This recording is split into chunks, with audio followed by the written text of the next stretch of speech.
Alright, and here's the video review for, in my collection, the 5th and final member of TFC's Project Uranos, Uranus Superion. I call him Kalis because I think it works better. Not the Klingon god, Caelus. Anyway, so yeah, he's got these extra long landing gear on the wings. They are removable if you so choose. You can pop them right off, and when you flip them up, they fold back into these little grooves back here. But yeah, there he is. If you choose not to use those, you can flip those up and use a couple of landing gear on his knee. Lets him sit a little bit more flat level, but you know, it's up to you. So flip those up, and you got these little things. We'll pop those off. Just take them off. Just take them off, and then flip the landing gear up.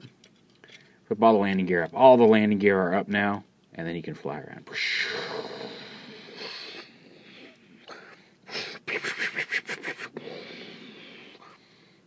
Anyway. So yeah, there he is. Slingshot. Again, S5 hot, which in S-shot, slingshot. R-shot. Shot is in the salsa. We're going to need a bigger boat. Anyway, so pop the wings up like this.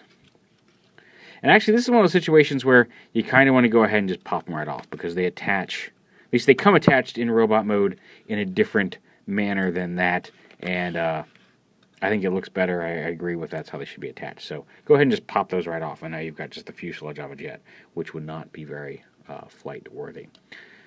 But again, just like Eagle or Falcon was, and Falcon and Eagle share a similar transformation. He transforms very similar to Phantom in that you bring the arms up here, and then bring the shoulders down. He's got those same basic, very skinny upper shoulder joints. Skinny in the fact that they look skinny. They're actually pretty sturdy, but they do look very thin in robot mode. Flip that up, flip the fist down, just like that. Then you pull these, again, just like on Phantom. Pull these up, flip this up, and connect them just like that. Very, again, reminiscent of how the G1 transformed. I turn his head around, and then split the legs, extend them. You could extend them before you split them. That is also a possibility. There we go. Again, just got these, so joints are still very tight. And like I mentioned, he is not quite as sharp and pointy edges as Falcon was. The phonetic sound is messing with me. Phantom.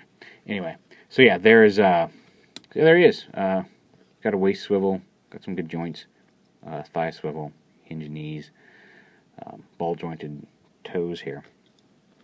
Go ahead and lift the camera up here in just a second. Getting him to balance is, I don't know why it's being such a pain. I know why it's being such a pain, because he's got that giant backpack. So yeah, we'll go ahead and pull the camera up. I'm trying to be more gentle with my tripod about jerking the camera around on it, and actually using the release and tightening mechanism, because that's what ruined my first one.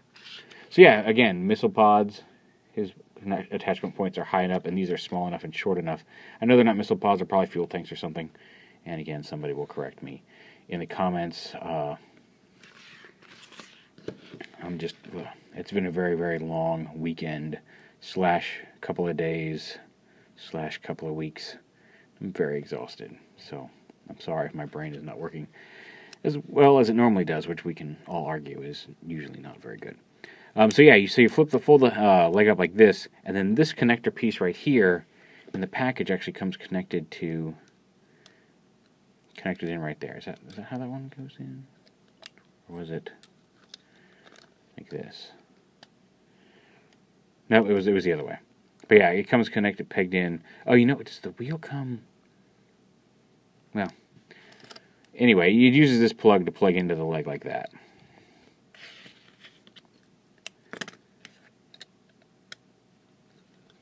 And then those attach. There, now he's more sturdy standing up. Look at that. Magic! Or actually just toy engineering. But anyway, yeah, so there's Slingshot in robot mode.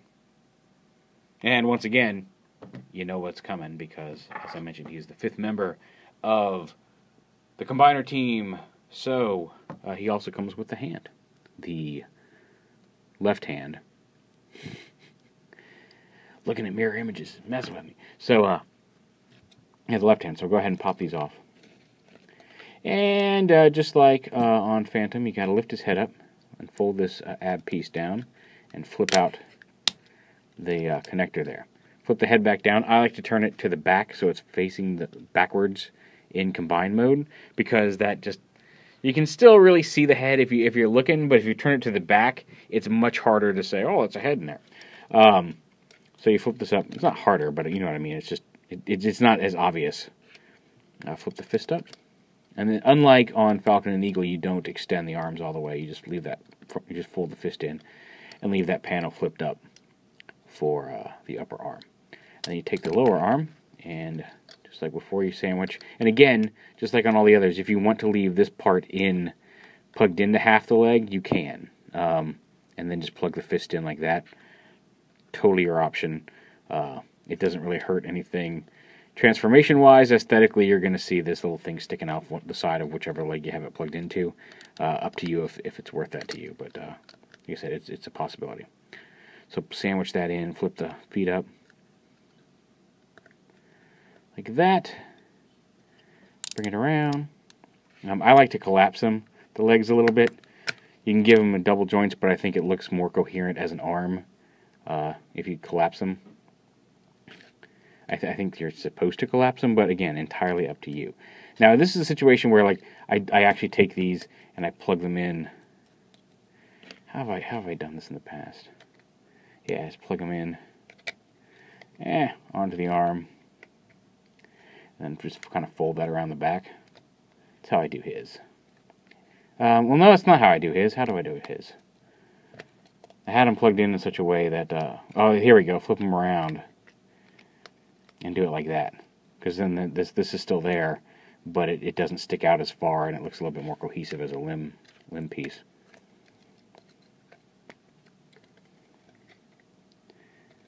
Yeah, there we go. Like I said, just fold those kind of up back behind the arm. And it fills in the arm pretty nicely. You still got the elbow joint. And again, if you want the double elbow joint, you can extend it and bend it there. Then you got to find a place for these. You can store them back here on the back of the wings. Kind of make him look like he's got some underarm weapons there. Up to you. Right now I'm just mostly looking for places to stick them so we can get him attached as an arm and finally complete Uranos as a robot. So again, you take the arm. We'll bring in the other 4 guys here. And again, we'll raise him up. And you just take him and connect him right up over here on to the other side. And hey, that wasn't as painful as I thought it was going to be. And then, all together, you've got the combined form. And I'm actually kind of digging it, stock. Hercules stock, I'm a big fan, sorry for the camera jostling. I'm a big fan of stock Hercules. I know they added the Rage of Hercules kit, and to make him look more G1 with the treads up and everything. I'm a big fan of how the treads work on the stock Hercules. I don't really get much use out of the Rage of Hercules kit. I think it kind of ruins the aesthetic of what they put together.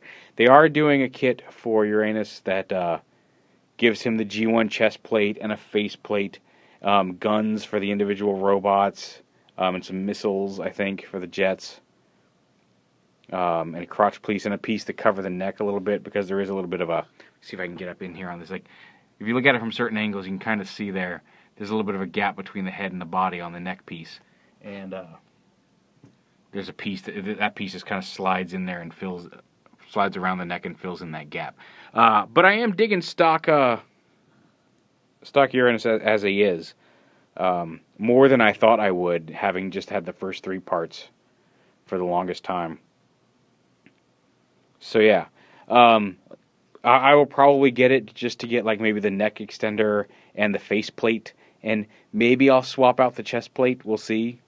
But I have to say I'm digging this whole thing more than I thought. It's a little loose and floppy, and again, the camera will pick up things like you can see just in this area right here, the camera tends to show off, especially in pictures, the camera tends to show off just how narrow this section is, because a lot of it's filled in by the boosters all the way back here on the back. If you take those off, he looks very skinny, almost too skinny.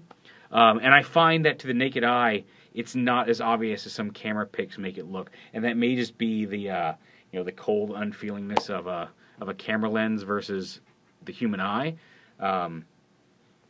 But I am noticing that, like, he looks a lot more stable and proportional and cool to the naked eye than I've seen in some shots. Even some of my own personal pictures I've taken. I've taken a picture. I'm like, oh, he looks cool. Let me get a picture of him like this. And then when I look at the picture on a full screen, I'm like, really obviously where, like, his really skinny waist is. So, like I said, there is a perception difference between what you see on camera versus what you actually see in hand. And in hand, I'm really, really digging him. I can't wait to have him fight Hercules on my shelf and put him up against some of the other bigger combiners. And speaking of which, I may do a comparison video in a few days when I've got them all in one place. I didn't feel like bringing everything in tonight.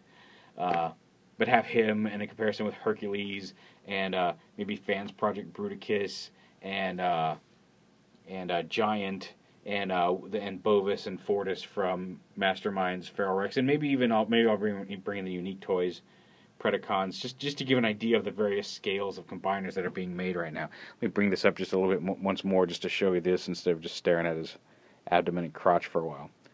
But yeah, there he is, the Harrier, the fifth and final member of the TFC Toys Uranos combiner.